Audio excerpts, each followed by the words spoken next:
Bom dia, amada igreja, paz do Senhor com todos, amém, meus irmãos?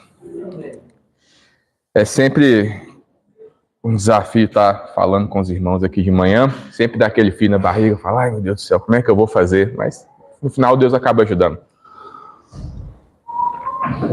Vamos ainda continuar nessa mesma toada que o Marco estava, só que a gente vai voltar um pouquinho os salmos. Chega lá no salmo de número 4. Vamos hoje caminhar sobre esse salmo, o salmo de Davi.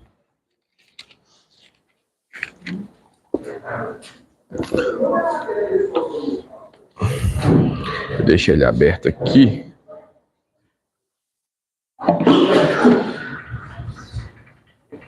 Amém ou não amém, meus irmãos? Amém. Então, vamos ler todo o salmo em uma só voz, meus irmãos.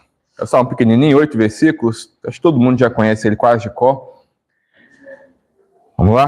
Responde-me quando clamo, ó Deus da minha justiça. Na angústia me tens aliviado. Tem misericórdia de mim e ouve a minha oração. Ó homens, até quando tornareis a minha glória em vexame e amareis a vaidade e buscareis a mentira? Sabei que o Senhor distingue para si o piedoso. O Senhor me ouve quando eu clamo por ele. Irai-vos e não pequeis. Consultai no travesseiro o coração e sossegai. Ofereceis sacrifícios de justiça e confiai no Senhor. Há muitos que dizem, quem nos dará a conhecer o bem? Senhor, levanta sobre nós a luz do teu rosto. Mais alegria me pusestes no coração do que a alegria deles, quando lhes há fartura de cereal e vinho. Em paz me deito e logo pego no sono, porque, Senhor, só tu me fazes repousar seguro. Amém. Então, meus irmãos, se a gente voltar um livro de Salmos, ele pode ser intitulado, o capítulo 3, como Hino da Manhã. E o capítulo 4, a gente também pode chamar ele do hino, ou, enfim, hino do anoitecer, que geralmente é um salmo que a gente lê bastante antes de dormir. Pelo menos a minha mãe me ensinou assim, aí eu ia lendo ele bastante antes de dormir. Bom, qual que era o contexto da escrita desse livro, né? Do capítulo 3 até o capítulo 6, Davi está escrevendo esses salmos no momento onde que o filho dele, Absalão, se revolta contra ele, aí dá um mini golpe de estado lá, aí Davi está fugindo, ele pega alguns dos seus homens, algumas poucas coisas, ele larga o castelo, larga o reino, larga tudo, e aí... Vale, obrigado. Aí vai ser bem útil, cara. Aí ele larga tudo e tá fugindo e tá dormindo ali no relento, lá, dormindo no templo ou em cavernas e tudo. Mas mesmo assim ele escreve esses salmos. E aí como é que nós devemos ler esses livros esses livros que estão em salmos? Eles são salmos, eles são uma expressão direta de Deus. Quer dizer, eles não são uma expressão direta de Deus como as cartas que falam assim, faça isso, faça aquilo, não faça aquilo outro. Os salmos eles são um pouquinho diferentes. Eles são, sim, um registro inspirado, infalível, inerrante das experiências de homens de Deus que eles tiveram no decorrer da sua vida. Então, os salmos eles são palavras de Deus que nos ensinam, por analogia da fé, como nós devemos viver quando nós estamos passando por situações semelhantes, porque como a gente já sabe, não existe nada de novo debaixo do sol. As coisas são cíclicas e se repetem, então a gente provavelmente tem os mesmas características de problema que as pessoas tinham no passado, a gente continua tendo hoje. Então os salmos, a gente reafirmando, Ele é um registro inspirado, infalível, inerrante. Então, ele é a palavra de Deus. Só que ele relata muito das experiências que dos homens tiveram, e aqui Davi está relatando como que ele estava agindo mediante aquela situação tão complicada que ele estava passando, uma revolta em casa, um filho dando um golpe nele, ele tendo que sair fugido, enfim, é isso que ele está tratando aqui nesse salmo. E aí, eu queria destacar aqui 5 pontos da tese central desse estudo nosso, que seria a gratidão pela ação passada de Deus, a gente vai ver sobre isso, a indignação justa, mais a proclamação da piedade. Terceiro ponto, o autoexame. O quarto ponto, a recusa em se contagiar pelo desespero alheio. E o quinto ponto, que é a verdadeira alegria. Ela tem que estar em Deus, independente das circunstâncias. Então a gente vai passar sobre esses 5 pontos até chegar no ápice aqui, onde Davi fala que o sono dele vem independente das circunstâncias, porque a confiança dele está no Senhor. Mas vamos lá. Algum irmão, por favor, leia o versículo 1 em voz alta.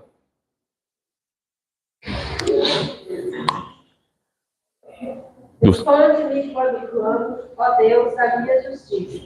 Na angústia me tens aliviado. Tem misericórdia de mim e ouve a minha oração. Esse versículo 1, ele é bem interessante. Ele começa assim, responde-me quando clamo. Ou seja, ele está pedindo a Deus ajuda. Senhor Deus, me ajuda, eu estou precisando de ajuda. Aí ele faz um pedido. Aí logo na sequência, ele já faz uma afirmação, que ele fala assim, na angústia me tens aliviado. Então ele pede ajuda a Deus e lembra de que no passado, Deus, na angústia onde ele já teve, Deus já tinha aliviado ele disso. Então, assim, Spurgeon fala assim, não se deve imaginar que aquele que já nos ajudou em 6 ou 7 problemas nos abandonará no 7º ou no 8º. Então, ou seja, Deus ele está conosco. Deus ele não faz nada pela metade. Ele nunca deixará de nos ajudar até que deixemos de precisar. Ou seja, ele fala assim, que o maná cairá todos os dias até que atravessemos o Jordão. Deus ele vai estar com a sua mão poderosa, com a sua providência sobre nós todos os dias, até que a gente atravesse o Jordão. Um ponto aqui interessante, ele fala assim, se o Senhor me socorrer agora, não será a primeira vez. Ou seja, ele pede para Deus socorrer a ele, mas ele reconhece que se Deus acudir ele, não vai ser a primeira vez. E a primeira arma da paz, olha só que interessante, ela é a gratidão. Por mais que a gente esteja passando por momentos difíceis, mas se a gente olhar para trás e ver o quanto Deus nos ajudou, a gente ter um coração grato, isso ajuda a gente a ter um pouco de paz. Mas muitas das vezes, na hora da angústia, a gente acaba se esquecendo disso. E a gente quer resolver o nosso problema agora, que ele é o mais importante de todos, né? Como eu costumo brincar, né? A dor que mais dói é a que está na gente. Porque é ela que está doendo em mim. Então, essa é a dor que mais dói. Mas a gente precisa, de fato, lembrar em ter no coração grato. Né? Vocês lembram lá da história dos 10 leprosos, né? Que Jesus curou os 10 e só um que voltou para poder agradecer. Então a gente precisa ter um coração grato. E Davi ele fala assim, responde-me quando clamo, ó Deus da minha justiça. Aí ele afirma, na angústia me tens aliviado. Então ele faz essa afirmação. E a ênfase nesse versículo aqui, se a gente fizer um link com a nossa fé reformada, é a perseverança dos santos. Ela se ancora não em nossa constância. Não, graças a Deus não depende da gente, mas mas sim ela se ancora na fidelidade de Deus. E lá em Filipenses 1:6 diz assim, olha só. Estou certo de que aquele que começou a boa obra em vocês há de completá-la até o dia de Cristo Jesus. Ou seja, Deus ele não faz nada pela metade. O apóstolo Paulo ele fala assim, eu estou certo de quem começou a boa obra em vocês há de completá-la até o dia de Cristo Jesus. Então, o ponto-chave desse versículo seria a perseverança dos santos. A gente está passando por dificuldades, a gente clama a Deus, mas a gente sabe que Deus ele tem nos ajudado. Então, esse é o ponto-chave desse versículo. Agora, vamos avançar para o versículo 2. Alguém lê para nós, por favor. Homens, até quando tomareis a minha glória e vexame, e amareis a verdade, e buscareis a mentira? Olha só, esse versículo é um versículo muito pesado e muito profundo. O que Spurgeon fala sobre ele? Ele pergunta, até quando pretendem zombar de sua honra e escarnecer de sua glória? Um pouco de tal jocosidade é demais. E como a gente sabe que toda a Escritura, ela aponta para Cristo, se a gente consegue, tem um tipo de Cristo aqui, que quando Davi está falando isso, que ele pergunta, né, assim, homens, até quando tornareis a minha glória em vexame, amareis a vaidade e buscareis a mentira?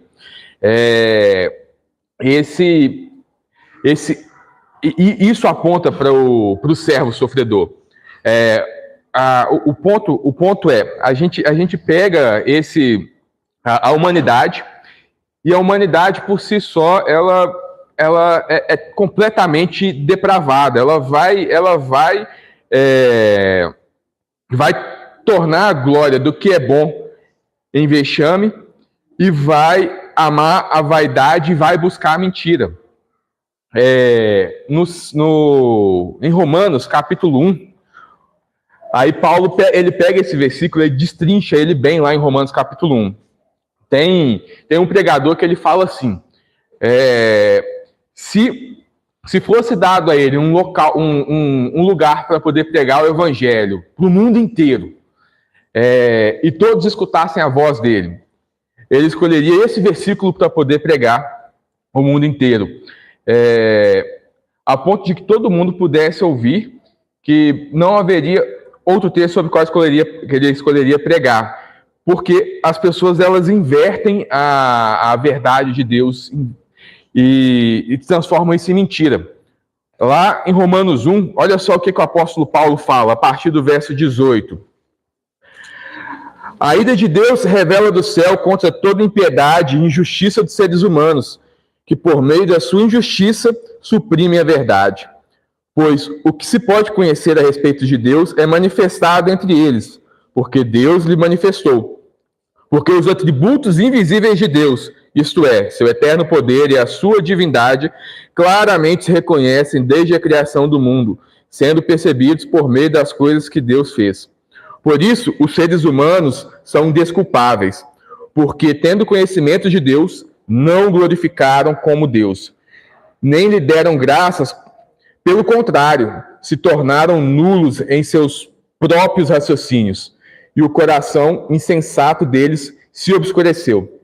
Dizendo que eram sábios, se tornaram tolos, e trocaram a glória do Deus incorruptível por imagens semelhantes ao ser humano corruptível, às aves, aos quadrúpedes, aos répteis. Por isso, Deus os entregou à impureza pelo desejo do coração deles, para desonrarem o seu coração para desonrarem o seu corpo entre si.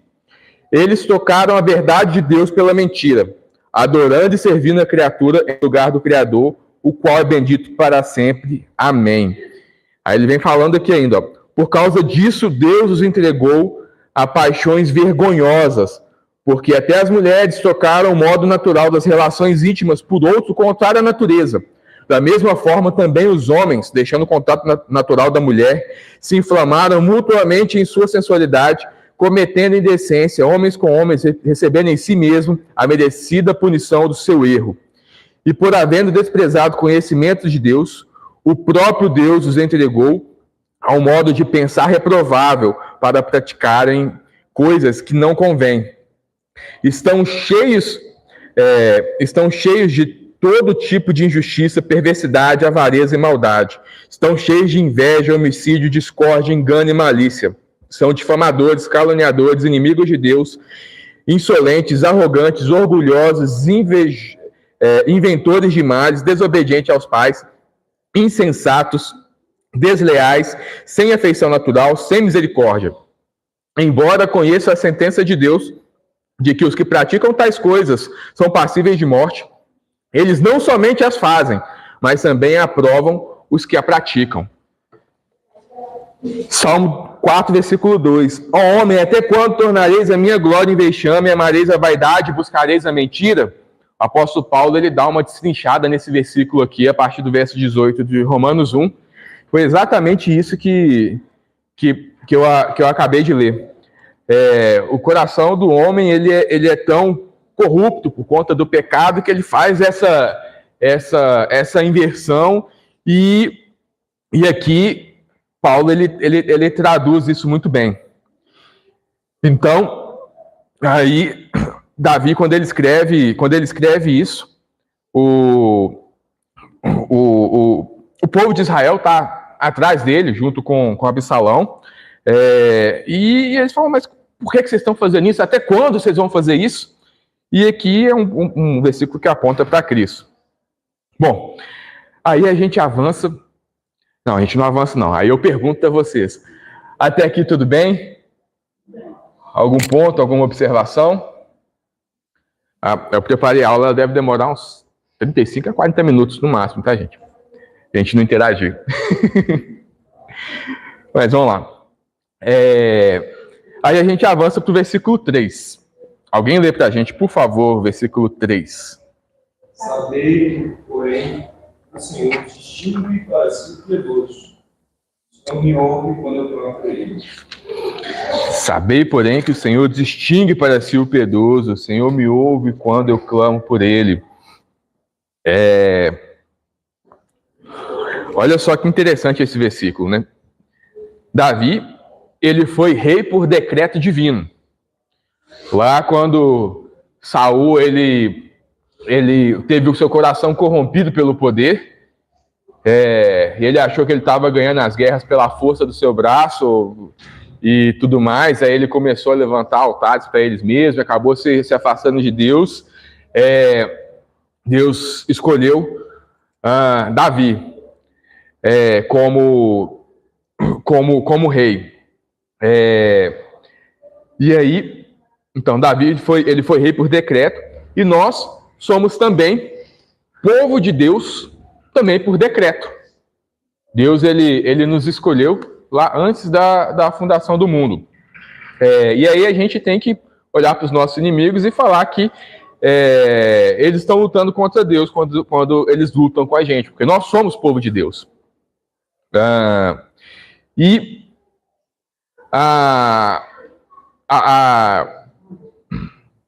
a ênfase aqui com base na reforma é essa: Deus separou, ou seja, ele distinguiu para si o piedoso desde a eternidade. E aí, Paulo, eu acho que Paulo, quando escreveu Romanos, ele estava bem baseado em Salmo 4 aqui. Lá em Romanos 8, dos versos 31 a 39, diz bem assim, olha só.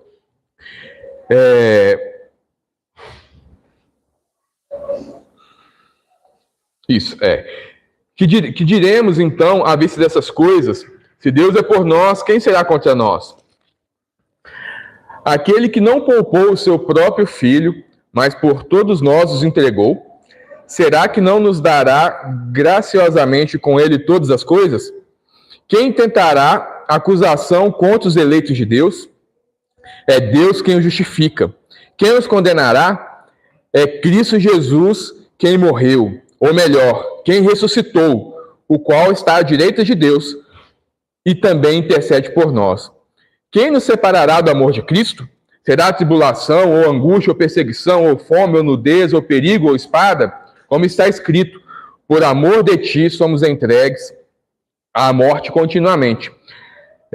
Fomos considerados como ovelhas para o matadouro. Em todas essas coisas, porém, somos mais que vencedores, por meio daquele que nos amou, porque eu estou bem certo de que nem a morte, nem a vida, nem anjos, nem principados, nem coisas do presente, nem do porvir, nem os poderes, nem a altura, nem profundidade, nem qualquer outra criatura poderá nos separar do amor de Deus que está em Cristo Jesus, nosso Senhor.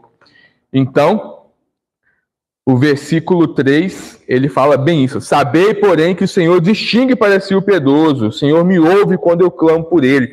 O Senhor, ele nos separou. Nós somos povo separado de Deus.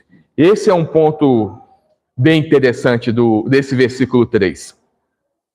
E aí, a gente chega no versículo 4, um versículo que é um dos versículos mais puxados desse salmo. Na verdade, todos os versículos eu estou falando isso, né?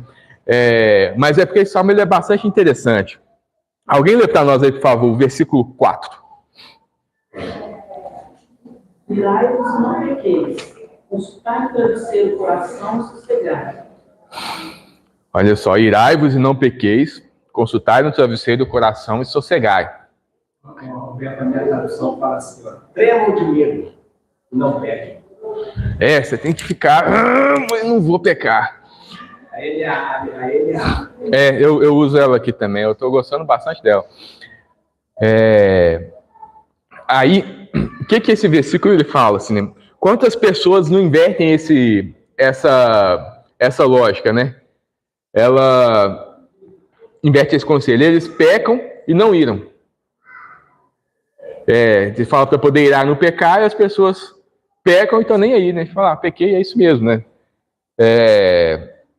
Então, e esse versículo é um versículo que ele traz o momento onde a gente mais para refletir é quando a gente deita no nosso travesseiro ali, coloca a cabeça lá, e aí que os pensamentos vêm. Então ali é o momento da gente fazer essa reflexão. Acontecem muitas coisas no nosso dia. E o que ele está falando ali é para você coloca a cabeça no travesseiro, reflete sobre isso, se acalma. Deus está no controle das coisas. E fazendo uma analogia com o nosso momento litúrgico, né, é exatamente o momento de confissão de pecados e arrependimento.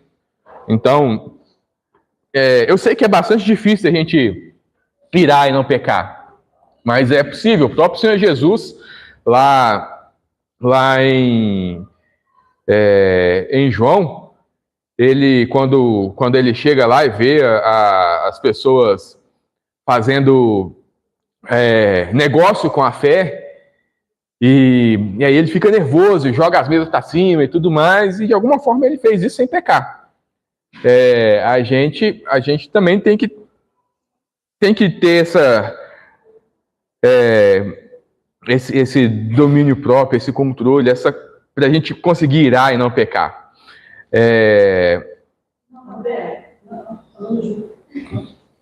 A minha dúvida é o que seria, eu sempre tive dúvida com isso, o que seria a saída, porque para mim, ao se irar já está pecando, mas o que seria eu irar e não pecar?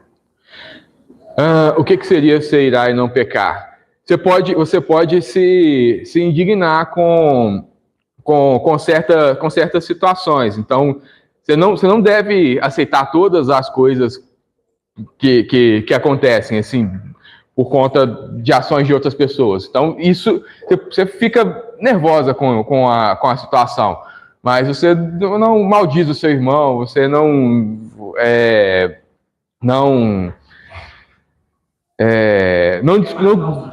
quer matar. Às vezes a gente quer até matar, mas a gente está pecando, né? Mas você fica irado com a situação. Isso já aconteceu muito comigo, sabe? Hoje acontece menos. Eu acho que o irar e não pecar, para mim, é um exercício. Por exemplo, eu já perdi a noite toda. Falo até que é insônia de tanto pensar. Às vezes você responde no pensamento e aquela ira vem e você perde com força, né? Aí eu entendi no meu coração que é um exercício. Então, quando eu dei que as coisas vêm, sabe? Aí a gente já pode começar a pensar no outro lado, né? Já pode direcionar, tirar o foco. Então, tem assim, muitas ferramentas para a gente não irar. Mas se porventura o seu irar, né? Então, eu penso assim, tem como fugir da ira, eu acho. Mas é um exercício, não é uma coisa de pirim-pirim, não. É um exercício, é dia a dia, eu acho. Efésios 4, 26. Esse é o texto que eu vou ler. É uma boa explicação do que não tem. Esse é o texto que eu vou ler, exatamente. Lê ele para nós aí. E as consequências, né, da ira. A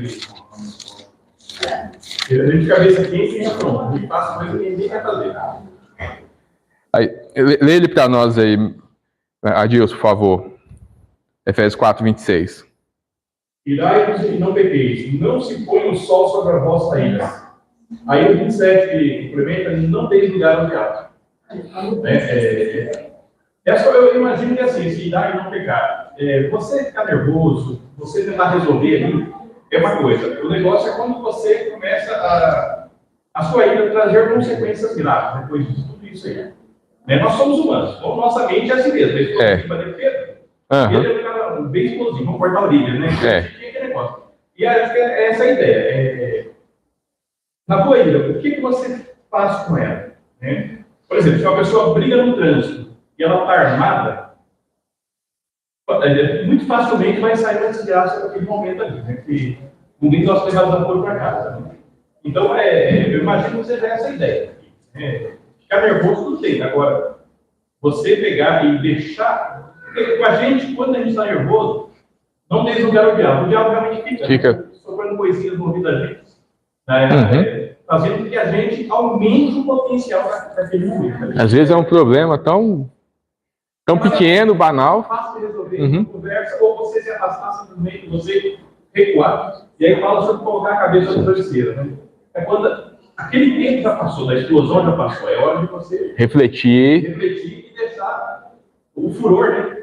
E muitas vezes na sua ira você está errado, aí você pede desculpa, falou, estava.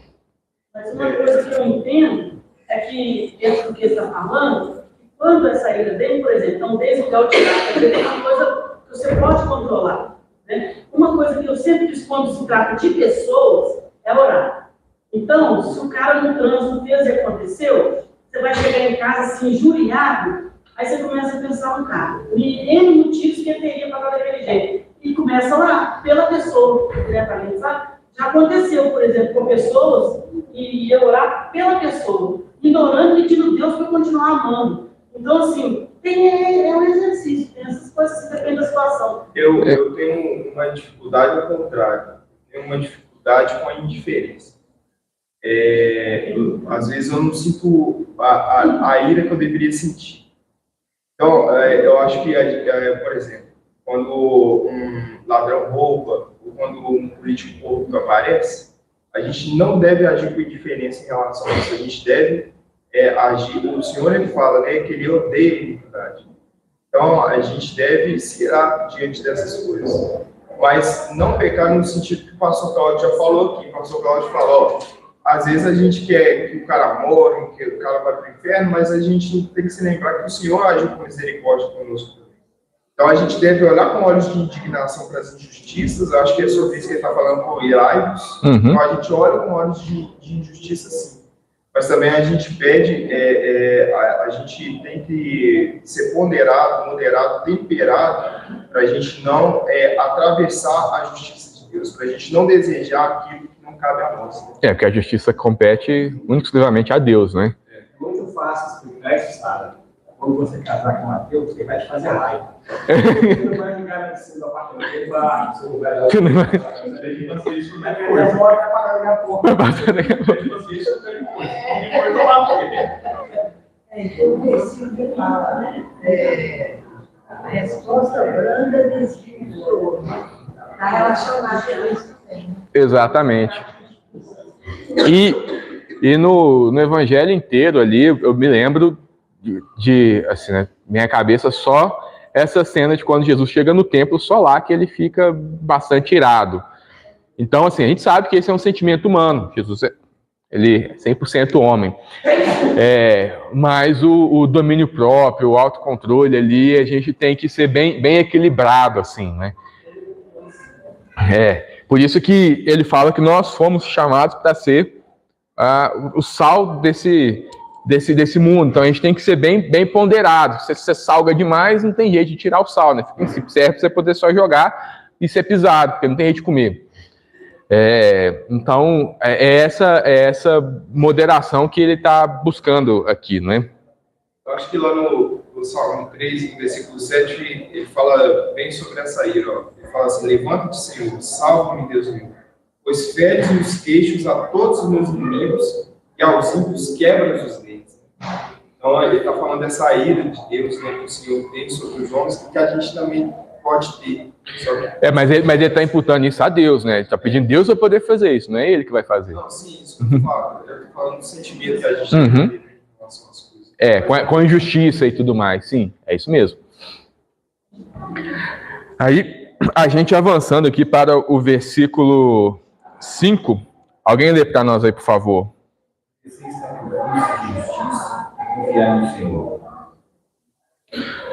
Bom, oferecer sacrifício de justiça e confiar no Senhor. E isso aqui, ele está completamente ligado com o versículo 4. Você irou, você consultou no travesseiro, fez o autoexame, e aí agora você faz sacrifício de justiça e confia no Senhor. Esse autoexame, ele conduz a gente ao arrependimento e à adoração verdadeira. A palavra de Deus fala que ele quer um coração contrito e quebrantado, ele quer um arrependimento sincero, para que isso se torne um sacrifício aceitável, ou seja, um coração contrito e confiança no Senhor, porque é dele que vem a força, é dele que vem a justiça. E após esse autoexame vem o descanso repentino e imediato nas promessas de Deus. Porque a gente leu lá em Filipenses que Deus, aquele que iniciou a boa obra na gente, ele vai completar ela inteira. E com isso, oferecer esse sacrifício de justiça é entregar-se de novo à confiança em Deus, sem retalhar, sem pagar com a mesma moeda. Então, a gente sabe que a justiça, ela compete a Deus. E por mais que muitas vezes aconteçam crimes ali que irritam a gente quer fazer justiça com as próprias mãos, mas vamos confiar em Deus e a justiça, ela pertence a Ele. Então, a aplicação nesse ponto é rejeição de todo mérito próprio. A confiança, ela está somente na fé, sola fide. Então, a nossa confiança, ela tem que estar somente em Deus, porque o nosso Deus é um Deus justo. E na justiça imputada em Cristo. Então, esse é o ponto principal de aplicação desse versículo. Então, rejeição de todo mérito próprio e confiança somente pela fé, porque nosso Deus é um Deus justo. E daí, ele avança para o versículo 6.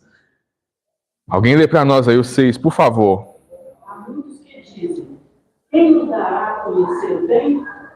Senhor, levanta sobre nós a luz do teu rosto. Quando Davi, ele escreve esse versículo, ele fala assim, há muitos que dizem, quem nos dará a conhecer do bem? Até mesmo dentre os seguidores de Davi que estavam com ele, já estavam desacreditados. Assim, Davi não tem jeito mais, chegou nessa situação, nós somos aqui só um povo pequeno aqui, Absalão está com um exército grande, o povo inteiro está com ele, esquece, não dá mais. Ele fala nesse sentido, da tendência de achar que as coisas dependem da força dos nossos braços. Mas é Deus quem está no controle. Aí, o pregador ele diz assim: quem nos dará a conhecer o bem? Essa é uma pergunta sem esperança que exclui Deus. As pessoas estavam perguntando para Davi assim: não tem mais esperança, não tem mais jeito. Mas eles estavam excluindo Deus da equação. Aí, de fato, não ia ter mesmo jeito. Ou seja, né, traduzindo para a linguagem de hoje, o que a gente pode fazer? Alguma coisa tem a gente fazer? Não tem jeito. Muitas vezes ouvimos essa desesperança, não só de incrédulos, mas até de irmãos da fé. Como, por exemplo, a mulher de Jó, que fala com ele assim: amaldiçoa seu Deus e morre, porque para você não tem mais jeito. Olha tudo que aconteceu, não dá. Mas Davi ele não se contagia com isso. E ele responde assim, ó: Senhor, levanta sobre nós a luz do teu rosto. Ou seja, ele responde a oração dessa forma, e esse é um que reforça o sentimento de paz e coloca Deus de volta na equação. Fala assim: Deus, não tem jeito, mas se o Senhor olhar para mim, aí tem jeito.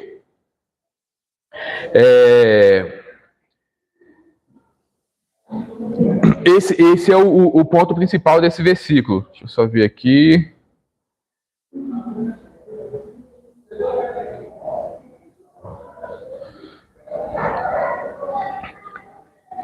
É exatamente isso.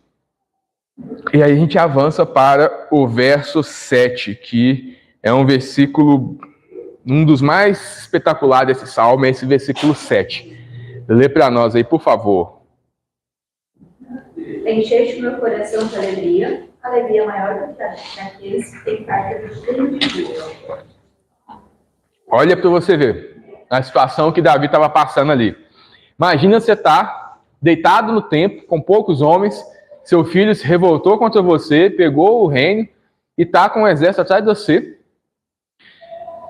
E ali, Davi fala assim, ó: mais alegria o Senhor me colocou no coração do que no ápice da alegria dos outros. Vamos pegar um exemplo aqui. Eu estou vamos supor que eu esteja passando por uma dificuldade tremenda aqui, mas o meu apoio está completamente no Senhor. E a oração, traduzindo ela para a linguagem de hoje, seria assim: Deus, por mais que eu esteja aqui deitado no templo, passando por todos esses sofrimentos, mas mesmo assim eu tenho mais alegria no coração do que aquelas pessoas lá que estão na festa, comendo um churrasco, bebendo todas ali, que isso é considerado o ápice de alegria para eles, usufruindo de todos os prazeres carnais que possam existir. Eu tenho mais alegria no coração do que eles, porque a minha fé, ela não está nas coisas desse mundo. Aí que é o ponto mais difícil dessa doutrina nossa. A gente entender que a nossa vida aqui, ela é passageira. Por algum motivo, no plano perfeito de Deus, havia necessidade que o homem caísse e que a gente passasse por esse processo, e para que a gente conseguisse, quando Jesus voltar, a gente conseguir o nosso corpo incorruptível e assim viver na eternidade lá com Deus. Onde Paulo ele escreve, ele fala assim que a gente nunca conseguiu imaginar, jamais penetrou o coração humano aquilo que Deus tem preparado para nós. E é o que eu sempre falo.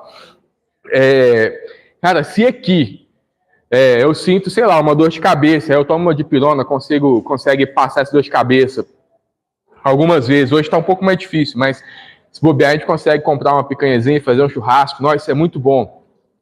Agora, imagina lá na glória, onde a gente não consegue nem imaginar de quão bom vai ser aquilo que Deus tem preparado para a gente.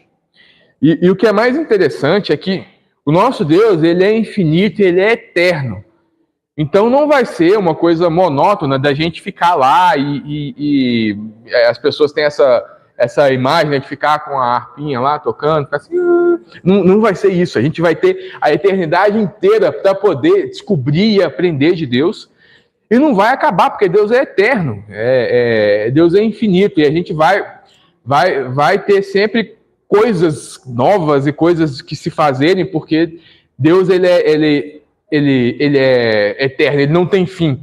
E a gente vai aprendendo mais e mais e mais e mais e mais de Deus e nunca vai acabar. E a gente vai estar num corpo incorruptível, ou seja, se por um acaso passasse um pensamento na nossa cabeça lá de querer pecar, a gente não vai conseguir, porque o nosso corpo é incorruptível, não vai se corromper. Então, a gente não vai ter essa consequência do pecado lá. Mas, então eu estou olhando lá para a eternidade, mas o meu problema é no aqui e agora. Eu estou passando por muitos sofrimentos, muitas dificuldades, mas a gente precisa entender que aqui nessa vida, assim, não vai ser só sofrimento. Deus, ele é muito bom. Se a gente olha a doutrina da providência de Deus, não, Deus ele tem provido muitas coisas para nós. Hoje todo mundo aqui tomou um café, todo mundo teve frio à noite, teve uma cobertinha para poder cobrir e tudo mais. Então, assim, se a gente pegar esses pequenos detalhes e como que Deus ele é bom, ele provê as coisas para a gente muda um pouco o nosso coração, e o nosso coração fica um coração mais grato, e daí a gente consegue passar por todas essas dificuldades. E tem um texto bem interessante, que todo mundo já deve conhecer, que é o lá deixa eu só achar aqui, Abacuque 3, versos 17 e 18, ele fala assim, ainda que a figueira não floresça, nem haja fruta na videira, ainda que a colheita da oliveira decepcione, e os campos não produzam mantimentos, ainda que as ovelhas desapareçam do aprisco, e nos currais não haja mais gado, mesmo assim eu me alegro no Senhor, e exulto no Deus da minha salvação. Ou seja, por mais dificuldades que eu tenha, ainda assim eu vou me alegrar em Deus. E aí, lá em Filipenses 4 também, Filipenses 4, os versos 11, 12 e 13, fala assim, Paulo fala desse jeito. Filipenses 4, de 11 a 13. Digo isso não porque esteja necessitado, porque aprendi a viver contente em toda e qualquer situação. Sei o que é passar necessidade e sei também o que é ter em abundância. Aprendi o segredo de toda e qualquer circunstância, tanto de estar alimentado como de ter fome, tanto de ter em abundância como de passar necessidade. Tudo posso naquele que me fortalece. A gente sabe que a gente está aqui num período de transição, até Jesus voltar. E a nossa fé ela tem que estar firmada nisso. A gente sabe que a gente vai passar por dificuldades. Deus, ele com a sua mão poderosa e boa, ele nos provê muitas coisas boas, mas também a gente vai passar por muitas dificuldades aqui. E a nossa esperança, ela não está em o que eu vou comer, o que eu vou usar, o que eu vou vestir aqui. Porque Paulo ele fala que se a nossa esperança estiver nisso daí, a gente é o mais infeliz dos homens. Então vamos comer, vamos beber, que amanhã a gente vai morrer e vai acabar. Não, a nossa fé não é isso.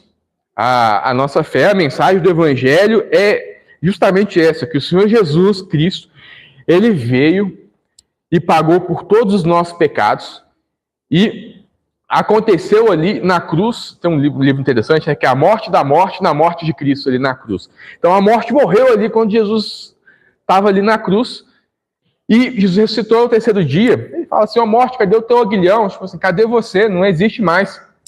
O Senhor Jesus ele foi o sacrifício santo e perfeito que precisava acontecer para que nós tivéssemos paz com Cristo, paz com Deus.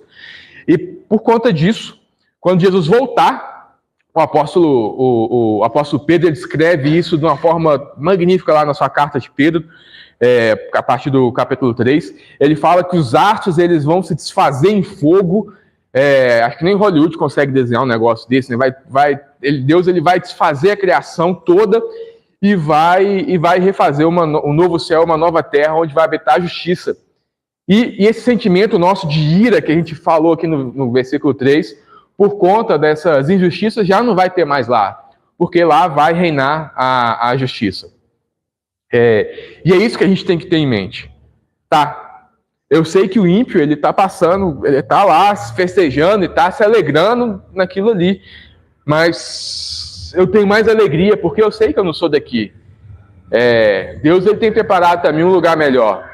E eu sou da área de exatas, né? Quando você compara uma coisa que é 10 vezes menor que a outra, você já considera essa outra insignificante.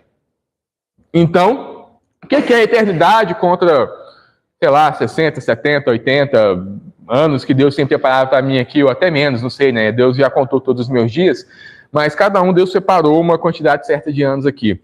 E o que é isso comparado contra a eternidade? É nada. Então, se a gente entende isso, e tem um coração grato, a nossa vida aqui ela fica muito mais fácil. E aí, chega no ápice do Salmo, que é o seu último versículo. Alguém lê para nós, por favor, o versículo 8. Em casa me deito e logo pego o sono, porque, Senhor, só tu me fazes repousar. Um pregador fala assim: uma consciência tranquila é um bom companheiro do sono. Você está com a sua consciência tranquila, você deita no seu travesseiro, você consegue dormir.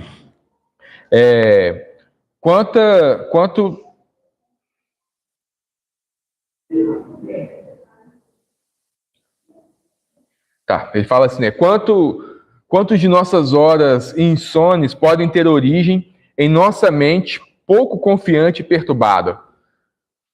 A gente perde o sono muito fácil porque a gente... eu tenho que fazer tal coisa amanhã, eu tenho que fazer aquilo ali, Deus, eu tenho que fazer e não sei o quê. Vamos confiar em Deus, que a gente ora e trabalha, que Deus ele vai guiando a gente. E se ele não colocar a mão e não guiar, não vai dar certo, não vai ter jeito. Então, a gente depende dele mesmo. Então, a solução é essa, é confiar. Só que é difícil falar isso, colocar isso na prática. Fala isso pro meu coração 2 horas da manhã lá no travesseiro, pensando nos 1000 problemas que tem para poder resolver, problemas de saúde com família, tem conta para poder pagar, estamos atrasados nisso, atrasados daquilo outro, tem uma série de problemas acontecendo ao nosso redor. Mas o nosso coração precisa trabalhar a confiança em Deus, porque do nosso braço não sai nada, ele vem da mão de Deus. Então, é isso que a gente tem que trabalhar no nosso coração.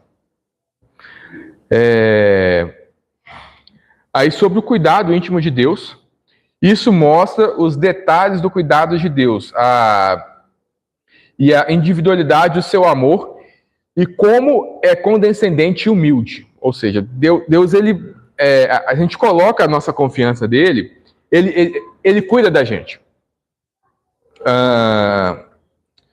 E esse versículo, de fato, ele aponta lá para a doutrina da providência. Providência particular de Deus. Deus ele não é apenas Deus de estar aqui no templo. Ele está no nosso quarto, ele está com a gente, ele está conosco o tempo inteiro.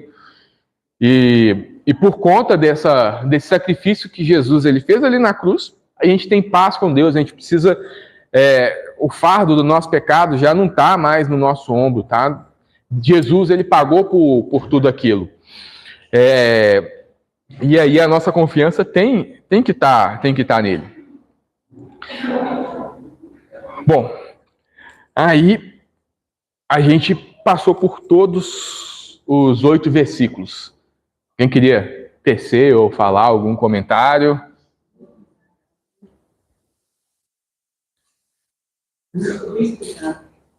Tá, então vamos tirar aqui 1, 2, 3, 4, 5 aplicações. para esse salmo. Primeira, Cristo no salmo. A gente encontra Cristo nesse salmo no versículo 2. As queixas do versículo 2 antecipam o servo rejeitado e a confiança em Deus no verso 8, de que em paz me deito e logo pego no sono. Isso a gente consegue dormir em meio à tempestade. Nesse mundo aqui a gente vai passar por caos. A gente vê o próprio exemplo do Senhor Jesus num barco lá, a tempestade vindo e ele lá tranquilo, calmo lá, sereno, dormindo. Aí os discípulos acordam: mestre, nós vamos morrer. Ele falou assim: mas seus homens de pequena fé, é só vocês orar a Deus e pedir para a tempestade parar. Ele ora a Deus e pede para a tempestade parar, a tempestade para, eles ficam maravilhados. Quem é esse que dá o comando de voz, até os ventos e o mar obedecem a ele? Então, assim, essa paz que nós temos, que Deus está no controle, e é isso que aqui a gente consegue ver tipos de Cristo ali nos versos 2 e no verso 8. O Salmo 3, versículo 5, fala assim: eu me deito e pego no sono, acordo porque o Senhor se quer. É isso mesmo. E o 4:8, ele é um pouco mais incisivo. Ele fala assim: deito e logo, vocês rapidamente já pego. Ele ainda coloca esse adjetivo ali de... Não é adjetivo, não. Logo é advérbio de tempo, né? Ele coloca essa ênfase aí no tempo de velocidade, que rapidamente ele dorme. Tá. Bom, aí no verso 3 a gente tem eleição e segurança. Que ele fala aí no verso 3: sabei, porém, que o Senhor distingue para si o piedoso. O Senhor me ouve quando eu clamo por ele. Então, o piedoso é distinguido por decreto. Nenhum inimigo pode desfazer o que o propósito eterno de Deus. Ou seja, como nós lemos lá em Romanos, nada pode nos separar do amor de Cristo. Então, Deus ele nos elegeu, ele nos separou ali. Então, nesse versículo 3, ele destaca isso. A santificação, os versos 4 e 5, essa parte do autoexame, onde a gente fala aqui: irai-vos e não pequeis, consultai no travesseiro do coração e sossegai. Ofereceis sacrifício de justiça e confiai no Senhor. É um processo de santificação que está acontecendo ali. Esse autoexame, essa consciência antes de dormir, a gente precisa ter essa disciplina. Da ira ser um pecado, do sacrifício de justiça, um coração contrito e confiado no Senhor. Bom, e aí, o ponto 4, que é o contentamento e o descanso. Ou seja, vem dos versos 6 até o verso 8, que o verdadeiro bem é Deus mesmo. Não tem outro bem que não é, a não ser Deus. Eu não preciso, de nada me adianta ter todas as riquezas do mundo e não ter Deus. Pobre é esse homem que ele tem tudo, que ele só tem dinheiro. Se ele não tem Deus, falta o nosso propósito. Nós fomos criados para quê, meus irmãos? Para poder glorificar a Deus e ter alegria nele estar sempre. Se eu tiro Deus da equação, eu fico num vazio tremendo. A gente, há alguns anos, caminhou por Eclesiastes, a gente viu, não teve um homem que desfrutou mais os bens dessa terra do que Salomão. E ele viu que, cara, tudo isso sem Deus não é nada, não adianta nada. Então, esse é o exemplo que Deus deixou para a gente. O verdadeiro bem é somente Deus.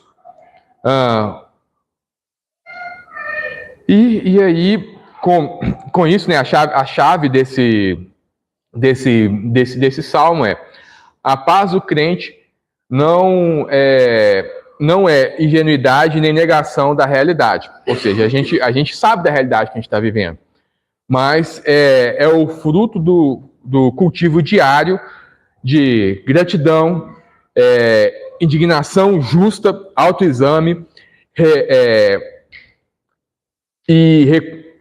bom, vou focar nesses três aqui, né? De gratidão, essa parte de indignação justa que a gente pode irar, e esse autoexame que a gente faz, e essa santificação que a gente passa por ela. Então, a gente pode concluir com isso, né? Então, as 5 aplicações sistemáticas que a gente tira aqui desse salmo, né? A gente viu Cristo no salmo, a gente viu a eleição e a segurança, a gente viu a santificação, a gente viu o nosso contentamento, a gente viu o descanso. Então, é isso que a gente consegue tirar de lição. Deus, ele está com a gente clama a Deus, a gente lembra, tem um coração grato, que a gente sabe que Deus, ele já nos ouviu anteriormente. A gente precisa saber que se Deus, ele me ajudou 10 vezes, ele vai continuar me ajudando 11, 12, 13 e assim por diante. Deus, ele separou a gente como um povo santo, somos um povo eleito. Nós precisamos fazer esse autoexame, essa consciência de confessar os nossos pecados a Deus e ter o descanso em Deus e acreditar que é Ele quem resolve todas as coisas. E assim a gente encerra o estudo sobre esses 8 versículos de Salmo 4, meus irmãos. Amém? Vamos orar para a gente encerrar. Presbítero Carlos, você ora para a gente, por favor? Pai querido, eterno, amado,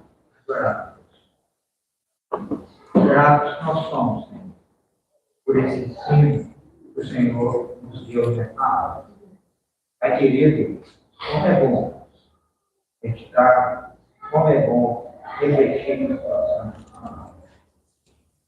E como foi dito aqui, Senhor, que nós possamos mais e mais confiar no Senhor. Que nós possamos ter essa confiança que o Senhor está presente em todos os momentos da nossa vida. Não tem nenhum momento sequer que o Senhor nos deixa sozinhos.